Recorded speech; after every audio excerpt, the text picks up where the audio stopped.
ఇక్కడ అన్ని ప్లాట్లలో మామిడి శ్రీగంధం చెట్లతో అద్భుతంగా ఉంది. ల్యాండ్ అప్రిషియేషన్, ఫ్రీ మెయింటెనెన్స్, పండ్ల తోటల తాలూకా ప్రయోజనాలు, డబుల్ బెనిఫిట్ ఆఫర్ తో సిర్లసీమ 2. హేతుబద్ధంగా విభజించబడ్డ ఆంధ్రప్రదేశ్కు రాజధాని కూడా లేని నేపథ్యంలో కేంద్ర ప్రభుత్వం అమరావతి రాజధానిని ప్రకటన చేసింది. రాష్ట్ర ప్రభుత్వం సౌజన్యంతో ఇప్పటికే 16,000 కోట్లు వెచ్చించి అమరావతి రాజధాని నిర్మాణం చేపట్టిన తర్వాత అసంపూర్ణంగా ఉన్నట్టు ఆ రాజధాని విషయంలో మాత్రం కొత్తగా 2019లో అధికారంలో వైసీపీ ప్రభుత్వం పాలనా సౌలభ్యం కోసం 3 రాజధానుల ప్రక్రియను మాత్రం ముందుగా తీసుకొచ్చింది. అందులో భాగంగానే ఈరోజు విశాఖ పర్యటనగా విచ్చేసిన రాష్ట్ర ముఖ్యమంత్రి వైఎస్ జగన్మోహన్ రెడ్డి విశాఖపట్నమే పాలనా రాజధానిని మరోసారి పునరుద్ధరించారు. ఈ విషయంలో విశాఖపట్నం పాలనా రాజధాని అయినట్టయితే ఉత్తరాంధ్ర ఏ విధంగా అభివృద్ధి చెందుతుంది, ఆయన చేసినటువంటి ఈ వ్యాఖ్యలు ఎటువంటి అంటే అభివృద్ధి దోహదపడతాయనే విషయం మనం ప్రస్తుతం పబ్లిక్ అడిగి తెలుసుకుందాం.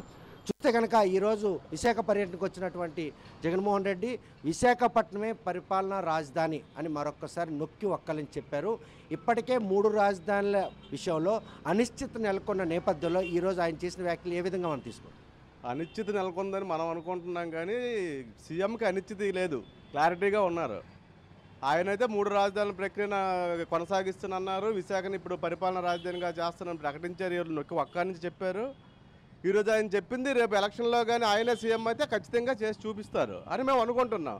అలా చేసినప్పుడు మన ఉత్తరాంధ్ర అభివృద్ధి చెందడానికి చాలా అవకాశాలు ఉంటాయి. కంపెనీలైనా ఏవైనా ఇటు తెచ్చి అభివృద్ధి చేస్తారనే ఆశ అయితే మాకైతే ఉంది. చూస్తే కనుక 5 ఏళ్ళు కావస్తోంది 3 రాజధానుల ప్రక్రియ నాటి నుండి కూడా ఇది. ఈరోజు 3 రాజధానుల ప్రక్రియలో 3 ప్రాంతాల్లో ఎటువంటి ఇన్ఫ్రాస్ట్రక్చర్ ఇప్పటికి కూడాను పాలనా సౌలభ్యానికి సంబంధించిన ఇన్ఫ్రాస్ట్రక్చర్ లేవు. ఈ నేపథ్యంలో మళ్ళీ అధికారంలోకి వస్తేనే విశాఖపట్నం పాలనా రాజధానిగా అందుబాటులోకి వచ్చే అవకాశం ఉంటుందే, లేకపోతే గత ప్రభుత్వం కనుక మళ్ళీ రేపు అధికారంలోకి వస్తే అమరావతి వైపు చూస్తే ఈ 3 రాజధానుల ప్రక్రియ ఏ విధంగా ఉండదు? గత ప్రభుత్వం అధికారంలోకి వస్తే చేస్తుంది అనుకుంటే కొంచెం ఆలోచించాల్సిన విషయం. ఎందుకంటే గత ప్రభుత్వం ఆలోచించి నిర్ణయం తీసుకుంటే ఈరోజు హైదరాబాద్లోనే మనం ఉండాలి.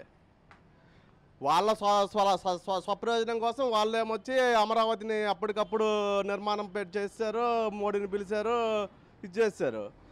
ఇప్పుడు ఈయన వచ్చాడు 3 రాజధానులు అన్నాడు, 3 ప్రాంతాలు అభివృద్ధి చేస్తానని వచ్చాడు. ఇన్ఫ్రాస్ట్రక్చర్ లేదని మనం అనుకోకర్లే. ఆయన ఇన్ఫ్రాస్ట్రక్చర్ ఆయన బ్యాక్గ్రౌండ్ చేస్తున్నాడు. ఎందుకంటే ఈరోజు ఋషికొండకు బోడిగుండు అంటున్నారు, బంగారకాలు వచ్చింది. అది ఒక జగన్మోహన్ రెడ్డి సొంత డబ్బులతోటో లేకపోతే ఆయన నిధులతో కట్టుకోలేదు కదా. రేపు ఎవరు సీఎం అయితే ఆయనే ఉంటారు అక్కడ. ఆయన ఇన్ఫ్రాస్ట్రక్చర్ తయారు చేస్తున్నారండి. ఆయన పాలనా సౌలభ్యానికి అనుకూలంగా ఏ ఉండాలో అవన్నీ ఆయన చేసుకుంటున్నాడు. నెక్స్ట్ సీఎం అయినప్పుడు ఒకవేళ ఆయనే సీఎం అయితే 3 ప్రాంతాలను అభివృద్ధి చేయడానికి పరిపాలనా రాజధాని విశాఖ చేసినప్పుడు మేము అందరము హర్షిస్తాం. చూస్తే కనుక ఏదైతే విశాఖపట్నం పాలనా రాజధాని అనే ప్రకటన మాత్రం సంజేసినటువంటి 3 ప్రాంతాల అభివృద్ధి చెందడానికి ఈరోజు అది ఎంతగానో దోహదపడుతుంది. మరోవైపు చూస్తే అమరావతికి భూములు ఇచ్చినటువంటి రైతులు అమరావతి రాజధాని నిర్మాణం కోసం 100 రోజుల నుండి ధర్నాలు చేస్తున్నారు, ఆందోళన కూడా చేపడుతున్న ఈ తరుణంలో ఇప్పటికే ఓవైపు జగన్మోహన్ రెడ్డి పరిపాలనా రాజధాని విశాఖపట్నం ఒకలించిన, మరోవైపు అమరావతి రాజధాని నిర్మాణం కోసం అక్కడ భూవెత్తున ఉద్యమాలు కొనసాగుతున్న ఈ నేపథ్యంలో ఈ ప్రకటనలో ఉన్నటువంటి ఈ ఫలాలు భవిష్యత్తులో మనకు అందుబాటులోకి వస్తాయి అనుకోవచ్చు. అంటే నాకు రైతుల తాలూకా ఉద్యమం అంటే వాళ్ళని కించపరిచినట్టు కాదు నేను మాట్లాడబోయేది, కానీ యాక్చువల్గా రైతుల తాలూకా ఉద్యమం ఏదైతే అవుతుందో వాళ్ళు భూములు తీసుకున్నారు, తీసుకున్న భూములు ఉపయోగపడట్లేదని వాళ్ళ బాధతో ఉద్యమం చేస్తారని చెప్తున్నారు.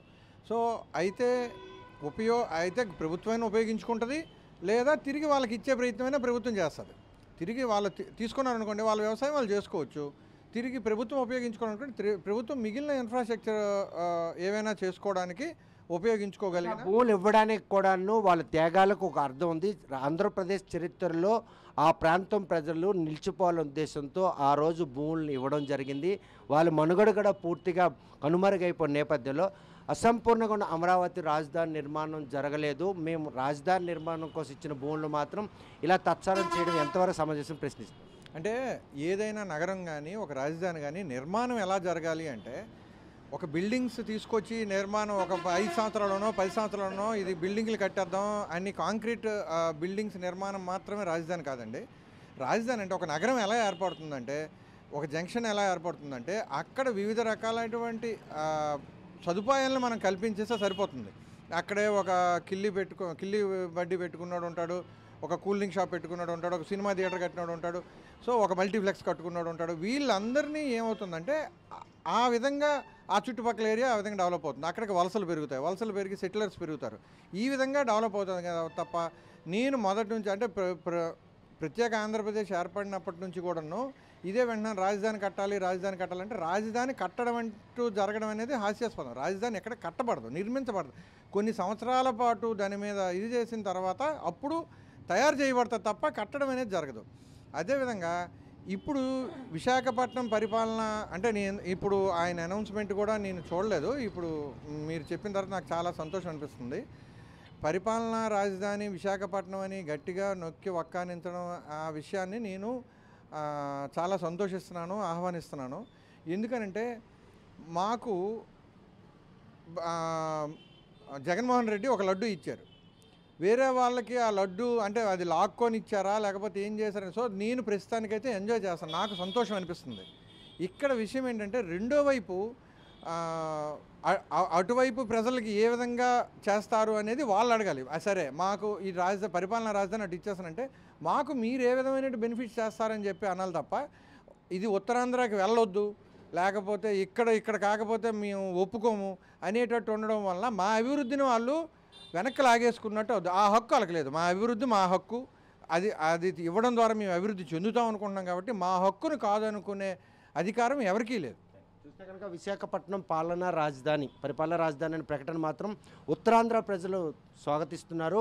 ఈ విషయంలో వెనుకబడిన ఈ ప్రాంతం అభివృద్ధికి ఇది ఎంతగానో దోహదపడుతుందని కూడా వారు భావిస్తున్నారు. ప్రస్తుతం ఈ పరిపాలనా రాజధాని ఓవైపు దేశ ప్రధాని వచ్చి ఆంధ్రప్రదేశ్లో అమరావతి రాజధాని నిర్మాణం శంకుస్థాపనలో పాల్గొన్నారు. దానికి అమరావతి కూడా పేరు పెట్టారు. వైసీపీ ప్రభుత్వం వచ్చిన తర్వాత పరిపాలనా సౌలభ్యం పేరుతో ఈరోజు 3 ప్రాంతాల్లో 3 రాజధానుల నిర్మాణం. ఈరోజు విశాఖపట్నంలో ఆయన చేసినటువంటి పరిపాలన రాజధాని విశాఖపట్నం తేల్చి చెప్పడం ఉత్తరాంధ్ర ప్రజలు హర్షించదగ్గటువంటి ఒక మంచి శుభవార్తగా చేసుకోవచ్చు. నాడు నరేంద్ర మోడీ శంకుస్థాపన సందర్భంగా రావడం అనేది యావత్ దేశ ప్రజలు చూసింది, దాన్ని ఎవరూ కాదనలేము. ఏ రాష్ట్రం అయితే కొత్తగా ఏర్పడిందో ఆ రాష్ట్రమే అక్కడ మౌలిక వసతులు కల్పించుకోవడంలో కానీ రాజధాని నిర్మించుకోవడంలో కానీ తనకు హక్కులు ఉన్నాయి. ఆ హక్కులని భంగం కల్పించే ఇది కేంద్రానికి లేదు. పోతే విశాఖపట్నం అనేది రాజధానిగా అసలు ఇప్పుడు కాదు, ఆనాడే బీజం పడాల్సిన అవసరం ఉంది. నాడు చంద్రబాబు నాయుడు రియల్ ఎస్టేట్ వ్యాపారం కోసం 35,000 ఎకరాలు 55,000 ఎకరాలు అని చెప్పేసి జనాలకి బొమ్మలు చూపించి రోజుకు ఒక రకమైన చూపించారు. కానీ ఆనాడే విశాఖపట్నాన్ని రాజధానిగా ప్రకటించాల్సింది. ఇంకోటి, మనకి రాజధాని లేదు అనేది కరెక్ట్ కాదు. మనకి రాజధాని ఉంది. హైదరాబాద్ ఇప్పటికీ కూడా మనకి రాజధానే. నాడు ఉమ్మడి ఆంధ్రప్రదేశ్కు రాజధానిగా మనకి ఉంది, దాన్ని ఇంకా కొనసాగుతుంది. కాకపోతే ప్రజల్ని మభ్యపెట్టడానికి రాజకీయ నాయకులు రాజధాని లేదు లేకపోతే రాజధానిని ఇచ్చేస్తామని చెప్పేసి తప్పుడు ప్రచారాన్ని అయితే చేస్తున్నారు. విషయం ఏంటంటే విశాఖపట్నంలో కేంద్రం తాలూకా సంస్థలు అనేకం ఉన్నాయి. ఆల్రెడీ డెవలప్ అయింది, దేశంలో 5వ స్థానంలో ఉంది. రేపు 2వ స్థానానికి కూడా రావాలంటే ఇక్కడున్న పాలకులు దాన్ని అభివృద్ధి పరచాలి. అందులో భాగంగా రాజధానిగా ఇక్కడ రావడం వలన అది మరింత అభివృద్ధి చెందుతుంది. నెక్స్ట్ శ్రీకాకుళంకి 100 కిలోమీటర్ల దూరంలో ఉన్నాం కాబట్టి మాకు కూడా దగ్గరగా ఉంటుంది. మేము రాజధాని దగ్గరగా చూస్తాం. మాకు ఆ ఆనందం అయితే ఖచ్చితంగా ఉంది. చూస్తే కనుక ప్రస్తుతం విశాఖపట్నం పాలనా రాజధాని ముఖ్యమంత్రి ప్రకటన ఉత్తరాంధ్ర ప్రజలందరూ కూడా స్వాగతిస్తున్నారు. ఇప్పటికి కూడా ఆంధ్రప్రదేశ్కి రాజధాని లేదు అన్నటువంటి వాదాన్ని మాత్రం తీవ్రంగా ఖండిస్తున్నారు. ఎందుకంటే హైదరాబాదు ఉమ్మడి రాష్ట్రాలకు సంబంధించిన రాజధానిగా విభజన హామీల్లో భాగంగానే పొందుపరచడం జరిగింది. అక్కడ ఆ ఫలాలను ఉపయోగించకుండా రాజధాని నిర్మాణం పేరుతో అమరావతిలో వేలాది ఎకరాల భూములు సేకరించి రియల్ ఎస్టేట్ చేసుకున్నటువంటి గత ప్రభుత్వం చేసినటువంటి ఆకృత్యాలు ఎండగట్టేందుకు ఈరోజు పరిపాలనా సౌలభ్యం కోసం ఆంధ్రప్రదేశ్లో 3 రాజధానుల నిర్మాణాన్ని ప్రక్రియను మాత్రం శ్రీకారం చుట్టారు. అందులో భాగంగానే విశాఖపట్నం పరిపాలనా రాజధాని అన్న ఏదైతే బలమైనటువంటి ఆయన నిర్ణయం తీసుకున్నా ఆ నిర్ణయాన్ని మాత్రం ఈరోజు ప్రతి ఒక్కరూ స్వాగతిస్తున్నారు. వెనుకబడిన ఉత్తరాంధ్ర అభివృద్ధికి విశాఖపట్నం పాలనా రాజధాని అయితే ఈ ప్రాంతం అభివృద్ధికి ఎంతగానో దోహదపడుతుంది. కేంద్ర ప్రభుత్వానికి సంబంధించిన పలు సంస్థలు ఇక్కడ కేంద్రీకృతం అయ్యాయి కాబట్టి అభివృద్ధి శరవేగంగా జరిగేందుకు ఆస్కారం ఉంటుంది. ఒకప్పుడు హైదరాబాద్ కూడాను రాజధాని ఇంతలా అభివృద్ధి చెందిందంటే అక్కడ కేంద్ర ప్రభుత్వంకి సంబంధించినటువంటి సంస్థలు ఎన్నో ఉండబట్టే ఈరోజు అంత శరవేగంగా హైదరాబాద్ రాజధాని అభివృద్ధి చెందిందని అర్ధాంతరంగా ఆంధ్రప్రదేశ్ను విభజించిన నేపథ్యంలో రాజధాని లేని ఆంధ్రప్రదేశ్లో ఒక అంటే భవిష్యత్ తరాలకు అమరావతి ప్రాంతంలో రాజధాని నిర్మాణం చేపట్టాలని అప్పట్లో తాత్కాలిక భవనాలు నిర్మించి ప్రజలను మభ్యపెట్టిన టీడీపీ ప్రభుత్వం వైసీపీ ప్రభుత్వం అధికారంలోకి వచ్చిన తర్వాత గతంలో చేసినటువంటి తప్పులు జరగకుండా ఉండేందుకు ఈసారి 3 ప్రాంతాలు అభివృద్ధికి కూడాను దోహదపడాలి, ఈ ఆంధ్రప్రదేశ్ ప్రజలకు పరిపాలనా సౌలభ్యం అందాలనే ఉద్దేశంతో ఆయన చేసిన ప్రయత్నంలో 5 ఏళ్ళుగా చేసిన ప్రయత్నంలో అడుగడుగున ఆటంకాలు వస్తున్నా కూడాను చివరి క్షణంలో విశాఖపట్నం పర్యటనకై వచ్చినటువంటి ముఖ్యమంత్రి మాత్రం విశాఖపట్నం పరిపాలనా రాజధాని మాత్రం ఆయన పునరుద్ధరించడం ప్రతి ఒక్కరూ స్వాగతిస్తున్నారు. మరి ఈ విషయంలో వచ్చే సార్వత్రిక ఎన్నికల్లో ఏ ప్రభుత్వం వస్తుంది, అదే కనుక టీడీపీ ప్రభుత్వం వస్తే అమరావతి వైపు మొగ్గు చూపుతారా, లేకపోతే వైసీపీ ప్రభుత్వం వస్తే ఈ 3 రాజధానులు పూర్తి చేసి ఆంధ్రప్రదేశ్ ప్రజలకు అందం రాష్ట్రంగా మిగిలినటువంటి ఈ రాజధానులు మాత్రం అంగట్లో తెస్తారా లేదా అన్న విషయం వేచి చూడాల్సిందే. వీడియో జర్నలిస్ట్ రామకృష్ణతో సత్యం, RTV శ్రీకాకుళం. మరిన్ని వీడియోస్ కోసం ఛానల్ ని సబ్స్క్రైబ్ చేయండి, లేటెస్ట్ అప్డేట్స్ కోసం వాట్సాప్ ఛానల్ ని ఫాలో చేయండి అండ్ లింక్ డిస్క్రిప్షన్ లో ఉంది.